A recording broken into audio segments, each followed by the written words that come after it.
Hello guys, welcome to my YouTube channel. चलो आज मूर्ति बनाते बनाते गणेश जी के बारे में कुछ जानते हैं।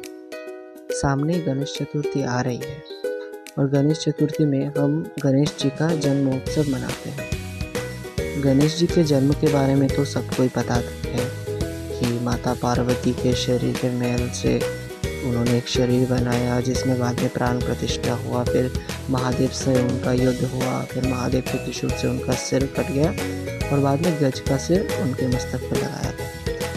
पर गणेश जी क्या सिर्फ यही तक सीमित है या फिर वो और भी कुछ है? गणेश जी का एक स्वरूप माना जाता है जिसमें वो एक सांप के ऊपर खड़े होते हैं और उन सांप का पूंछ उनके हाथों में होता है। सिर्फ एक थीम के लिए नहीं बनाया जाता, इसका एक गूढ़ रहस्य है। आप तो जानते ही होंगे कि हमारे शरीर में 7 चक्र होते हैं। उनमें से सबसे पहला चक्र होता है मूलाधार। उस मूलाधार चक्र के अधिष्ठाता स्वयं भगवान गणेश को माना जाता है। कहा जाता है उस चक्र के अधिष्ठाता स्वयं भगवान गणेश है। उस चक्र के स्वरूप को एक नाग के रूप में माना जाता है। कहा जाता है वो एक सांप के स्वरूप में होता है। इस मूलाधार चक्र का काम होता है हमारे शरीर के काम चिंता को संभाले रखना और इसे एक सर्प का रूप दिया जाता है।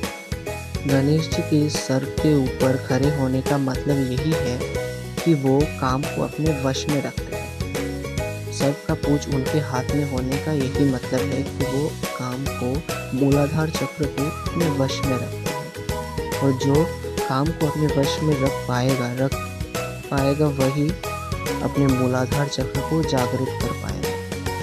मूलाधार चक्र का रंग लाल माना जाता है, इसलिए बहुत जगह पे लाल गणपति भी पूजे जाते हैं। लाल गणपति की पूजा करके हम उसी मूलाधार चक्र की पूजा करते हैं और उनका ध्यान करके उसी चक्र को जागृत करने का प्रयास करते हैं।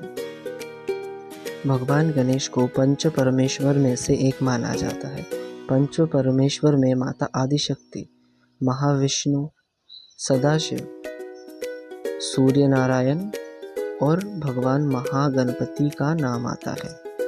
यही महागणपति बाद में पार्वती के पुत्र गणेश के रूप में प्रकट होते हैं।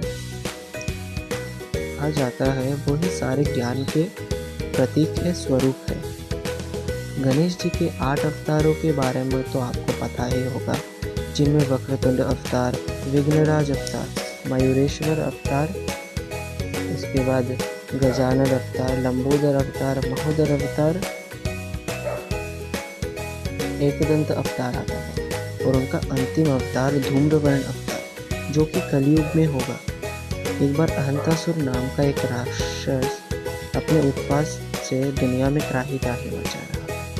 तब सारे देव भगवान गणेश के पास जाके प्रार्थना करने लगे।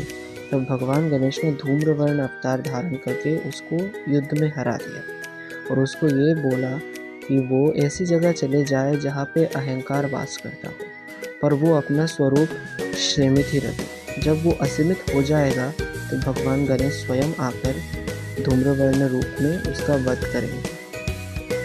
जय श्री कृष्ण। हास्य